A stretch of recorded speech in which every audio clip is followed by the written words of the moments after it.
All right, guys, what is up? It's your boy Cole back with another video. In today's video, we're going to be trying out Raider's new training map. Let's get into it. As a lot of you guys know, I am an avid user of Raider's training map. If you guys watch my videos in the past, a lot of them are either trying them out or just explaining my warm-up routine. And in all my warm-up routine videos, I'm using the training map because I usually think they're so good. He recently came out with a new one about 2 weeks ago. I think it was January 5th, actually exactly a week ago from today, I believe. 7 days. Let's get right into it. Let's go. What do you guys think of my stress ball? I don't know if I showed you guys this on YouTube. I hold on stream all the time, but this dude's getting me through it. Get me through everything. Gets me through the day, man.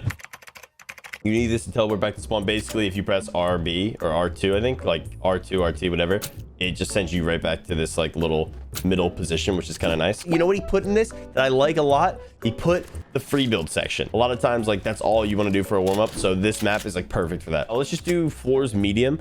I'm not going to do this for more than 5 seconds because I absolutely hate these, but they're for edit timing. So say you want to like practice your timing or just like the exact distance in between like the edit, you know, like you're meant to like take your time with it, like confirm your edits and stuff, like, you know, edit, select, confirm, edit, select, confirm, edit, select, confirm. And then like obviously when you get like really fast at it, or you know your edit binds, like you can go down and like it probably doesn't look like I went down that far, but I did. And then do the hard one. I want to say the hard one's probably the exact same thing, but there's more layers like closer together.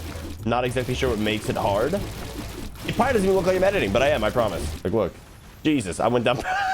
I probably went down a lot further than you guys thought I did. And you can do this for however long you want. It definitely does help with edit speed and timing, but it's really not something too crazy in my opinion. I feel like once you play the game a lot, like this is something you can skip. But if you want to warm up, it definitely could be helpful. Editing from different angles, all positions, hard positions only, close edits, blueprint edits. I actually think this could be very useful. The only issue I see in it is like you can start to learn the muscle memory from the edits. So you just basically, you can't move your feet here. I can't move at all. You pull out your map or you just look at it. But I like to pull out my map for edits. So like I'll reset the wall. It puts you like here. So you want to be like, you know, I should be just resetting. Yeah. So you can choose to do this with your map out or without your map out. Some of these edits are very difficult. Like they say, like it throws you up in here. I think for keyboarders, it's a bit easier, but like that's an awkward edit for a controller player for sure.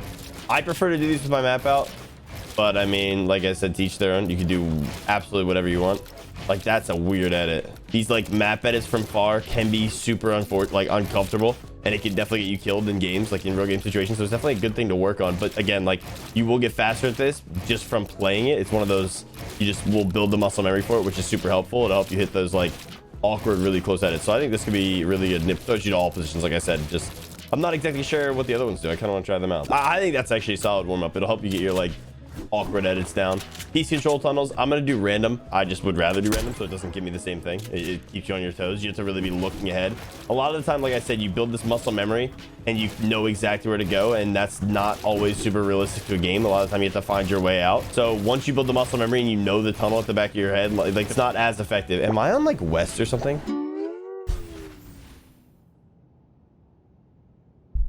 I played a cash cab on west. We're back on east, and the game should feel infinitely better now because that felt absolutely horrible. All right, random tunnels. Like I said, you don't want to get used to what's ahead of you in these. It's not a bad thing to get used to them, but the muscle memory kicks in and you just start going, and you want to be looking ahead at like where you have to go at all times. You know what I mean? Throw as many edits in as you can at all times. Get your hands warmed up because that's just how it goes. That was 8. Okay, so let's do 11. I don't know where I'm supposed to be going. Again, a good thing. Am I still in the first section? I feel like I haven't even teleported back. All right, see, like I'm learning the map already. Can you tell? Like I'm figuring out the map, and then you start to like get really moving on it. I think that's good though. I think these are helpful. Like these are good. They definitely get your hands warmed up a bit. I just got back from the gym, so like both my hands are definitely calloused up right here. See that? Build replace 1x1 box. I feel like this should be good. When I changed binds, this is one of the things I think I had to work on the most when I initially switched my switch mode to left stick. I think this is something I had to work on like a lot. So am I just supposed to be... I'm guessing I don't have any on these balls, do I?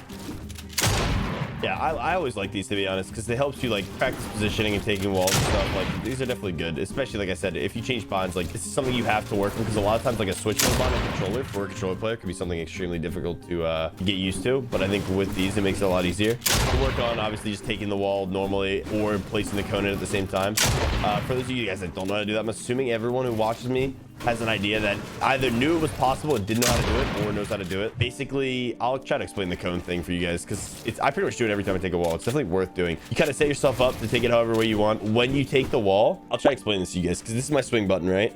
This is my switch mode. So you basically, this is my cone, obviously. So I basically hit this while I'm swinging at the wall. And then once you break it, I press switch mode. And then you basically want to roll your finger from cone to, you know, like roll it kind of like 1, 2. So it's basically, instead of pressing switch mode and just your wall, if that makes sense, I press my switch mode and then both, but the cone goes first, for me at least. Obviously you can probably do whatever you want, but it gets the cone, and like that's something that really catches people off guard, because like if you don't get the cone in their box, a lot of time like they can kind of just drop down. Like say you just replace the wall normally and they're in the box on like a floor. Like I'll go up here for a better example, but like you replace the wall normally and stuff, they're in their floor still, and by the time you make the edit, you might throw the ramp, and you might try to throw the ramp and they're just in the box and they just go like that and then drop down, and then you're, you know, they're gone. So a good way to counteract that is to cone with it. I'm sure most of you guys know that. If you don't, I can do more of an in-depth tutorial based on different binds if you guys really want me to, but this isn't a tutorial video. This is kind of just showing off the map, you know. Edit training crosshair v2. Let's do the normal one, see what's good. So this is just basically like, oh god, wow, oh my god, he really thought of everything here, which makes sense because he's kind of the king of this stuff. Use the red lines to optimize your crosshair movement for each edit. Edit reset the wall while jumping around, crouching and jumping. It just wants you basically following that, because like I talk about in a lot of videos, like the smaller the spaces in which you're selecting, like the better off you are. This is definitely like good practice. Just follow that red line. It's a lot easier for, I think, people on keyboard because they can just track a bit better than a joystick, but it's definitely doable on controller as it is. Peak shots. I saw people doing this, so I'm gonna do even first. Am I supposed to be just like running in here? If you expose yourself to the target, you take damage.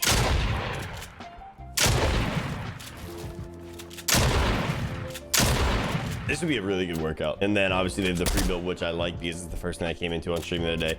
And I like that you can do it in different speeds. I don't think I'd ever really free build in slower speeds or whatever. Like I'm moving in 0.08. There's not really too much of a point, I guess, to really work on like being very specific with certain edits and getting the movement down while you're doing it. So if you're really struggling on like hitting triple edits or something, I think this could definitely be the thing that gets you over that hump. Because like stuff like this, you really are just working on your editing speed the entire time, you know.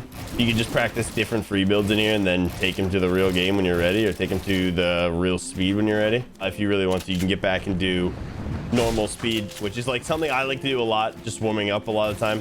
Like I feel like a lot of the warm up you need to do is just free building and kind of getting your head right, and you know, visualizing how you're about to win the whole tourney or something. I've warmed up with various different things since I started playing Fortnite, but like free building is the one I kind of come back to at all times. Like whenever I just don't know what I want to do, like I kind of just free build for probably 20 minutes and then go into any tourney and just I'm just more ready than I was. Oh my god, my hands hurt as it is. Like I said, that gym really messed me up. All right guys, I think that's it for this map, but I think it's great. Like I would add this to, I already added to my favorites. Like I said, this will probably be the one you guys see me doing on stream whenever I warm up for a tournament or anything. I'd imagine this would be the map. This map's pretty solid. All right guys, hopefully you enjoyed. Hopefully you start using this map. Shout out Raider, because I've always used his maps for warming up in previous tourneys and everything, so I'm sure you guys will like it because I like it, and this is something I would probably warm up in. So enjoy.